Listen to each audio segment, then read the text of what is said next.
বৈরী আবহাওয়ার কবলে নোয়াখালী জেলা। এদিকে অতিবৃষ্টিতে অবনতি হয়েছে বন্যা পরিস্থিতির। এ নিয়ে আরো জানবো দর্শক, আমাদের সাথে যুক্ত হচ্ছেন সহকর্মী মাওলা সুজন। সুজন, বন্যা পরিস্থিতি কেমন দেখছেন এই মুহূর্তে? বৃষ্টি কি অব্যাহত আছে কিনা, আর আবহাওয়া অফিসই বা কি বলছে এ বিষয়ে? লিনিয়া নোয়াখালীর যদি বন্যা পরিস্থিতি বলতে হয় যে এই মুহূর্তে নোয়াখালী বন্যা পরিস্থিতির আরেকটু অবনতি হয়েছে। কারণ হিসেবে গত 2 দিন টানা বৃষ্টির কারণে এই অবনতি হয়েছে বলে জানা গেছে। আসলে এখন আমি যে জায়গায় দাঁড়িয়ে আছি এই জায়গায় গত 2-3 দিন আগেও পানি ছিল না।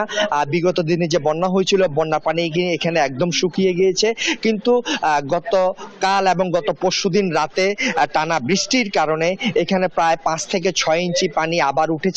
তো এতে জনদুর্ভোগে রয়েছে সাধারণ মানুষ বা চলাচলকারী যারা আছে। তো জেলা আবহাওয়া অফিস সূত্রে যেটি জানতে পেরেছি যে সাগরে নিম্নচাপ থাকার কারণে বা লঘুচাপ থাকার কারণে বৃষ্টি হওয়ার আরো সম্ভাবনা রয়েছে। যদি বৃষ্টি হয় তাহলে নোয়াখালীর 8টি উপজেলা আরো পানি বন্দী হয়ে পড়বে বা আরো জলাবদ্ধতার সৃষ্টি হতে পারে। তো জেলা প্রশাসন সূত্রে এখনো যেটি জানতে পেরেছি যে প্রায় 12 লক্ষেরও অধিক মানুষ এখনো পানি বন্দী রয়েছে।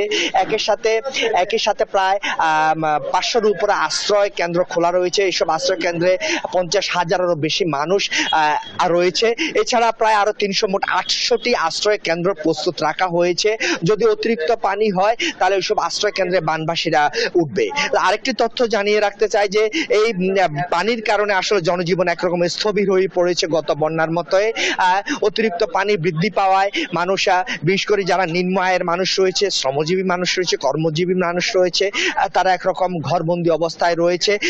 গ্রাম অঞ্চলে আসলে একটা খাদ্য সংকট আগেও ছিল, কিন্তু নতুন করে আবার বন্যা দেখা দেওয়ায় বা নতুন করে আবার জলাবদ্ধতা দেখা দেওয়ায় এই খাদ্য সংকট আরো বেড়ে যাচ্ছে বলে জানা গেছে। আবার অন্যদিকে গো খাদ্যেরও সংকট রয়েছে। গেল বন্যায় যে কৃষি খাত, মৎস্য খাত বা অন্যান্য খাতের যে ক্ষতি হয়েছে, আসলে এবারে যদি সেরকম বন্যা দেখা দেওয়া হতো এই ক্ষতি আরো বেশি হবে বলে জানা গেছে। এদিকে সড়কের অবস্থা নোয়াখালীতে গেল বন্যায় খুবই খারাপ অবস্থায় ছিল। এবার যদি আবার সেরকম জলাবদ্ধতা আবার যদি দীর্ঘস্থায়ী রূপ নেয় তাহলে আবারও এই সড়কগুলো পুরোপুরি চলাচলের অনুপযোগী হয়ে যাবে বলে ধারণা করা হয়েছে। তো জেলা প্রশাসনের সূত্র মতে যেটি জানতে পেরেছি, এ পর্যন্ত নোয়াখালীতে প্রায় 4,185 কোটি টাকার মতো ক্ষতি হয়েছে। এর মধ্যে মৎস্য খাত, কৃষি খাত, প্রাণী সম্পদ খাত, ফলজ বাগান, বনজ বাগান সবই রয়েছে। এছাড়া যে জেলার সুবর্ণচরে যে কিছু যে রবি মৌসুম রয়েছে, যে বিশেষ শরৎকালীন সবজি রয়েছে, সেসব সবজি পানিতে তলিয়ে গিয়েছে।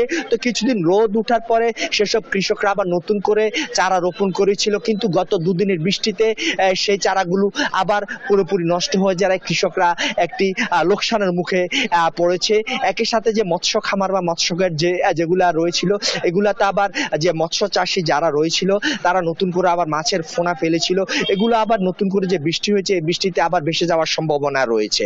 এছাড়া নোয়াখালীতে যদি আবার নতুন করে আবার যে জলাবদ্ধতা দেখা দিয়েছে বা পানিবন্দী অবস্থা দেখা দিয়েছে, এটি যদি আরো দীর্ঘস্থায়ী হয় তা আসলে যে নোয়াখালীর জনজীবনে একটি হুমকির সম্মুখে পড়বে। এ হচ্ছে নোয়াখালী থেকে বন্যা নিয়ে আমার কাছে সর্বশেষ। সুজন, ধন্যবাদ আপনাকে। দর্শক, বন্যা পরিস্থিতি জানাচ্ছিলেন আমাদের সহকর্মী সুজন।